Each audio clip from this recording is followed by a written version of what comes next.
Alors il y a sept facteurs, d'après moi, qui expliquent le succès actuel du polar. Alors la première, évidemment, c'est la prolifération des séries policières.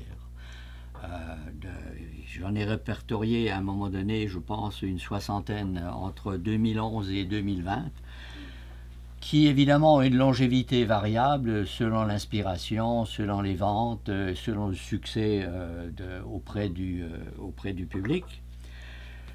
Et en même temps, il y a des collections. Les collections se sont multipliées. La plupart des grands éditeurs, publient maintenant des polars.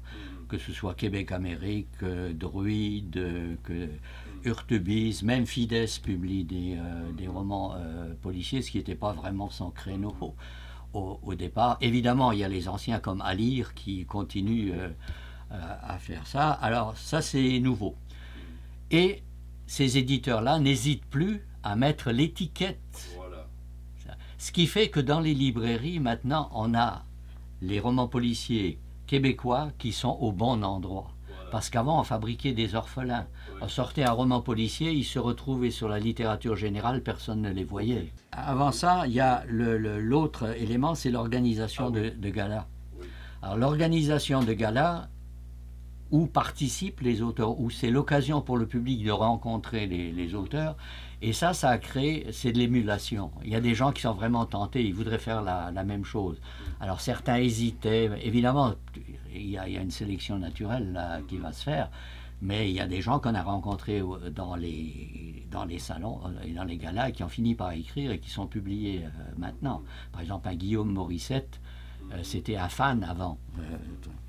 Ensuite, il y a la publication à l'étranger. Alors, dans la publication à l'étranger, par exemple, il y a André A. Michaud, venu de la littérature générale, qui a raflé tous les prix ici, mais qui a aussi raflé les prix en France. Elle est publiée chez Rivage, avec son avant-dernier roman, il remonte à 2 ans, celui-là, Bondré, qui est un roman assez d'atmosphère, un roman noir qui se passe à la frontière entre le Québec et les États-Unis.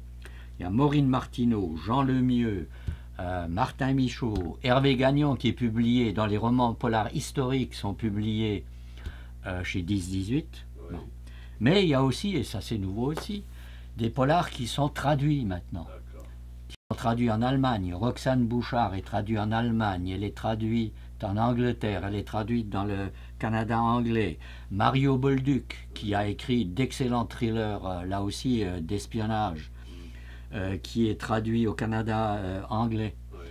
Alors ça, ce sont de nouveaux marchés, là.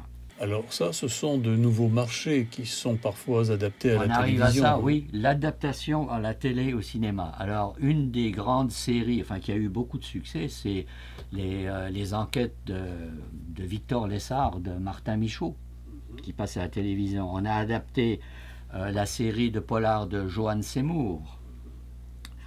On a de nombreuses adaptations aussi, même en vidéo et sur Internet, des romans de Patrick Sénécal.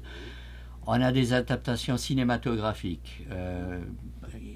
Les premiers romans de Christine Brouillette ont été adaptés au cinéma. Il y a Jean Lemieux, dans au moins 2 romans, je pense, 2 polars ont été adaptés au cinéma. Donc tout ça, évidemment, ça fait vendre du livre.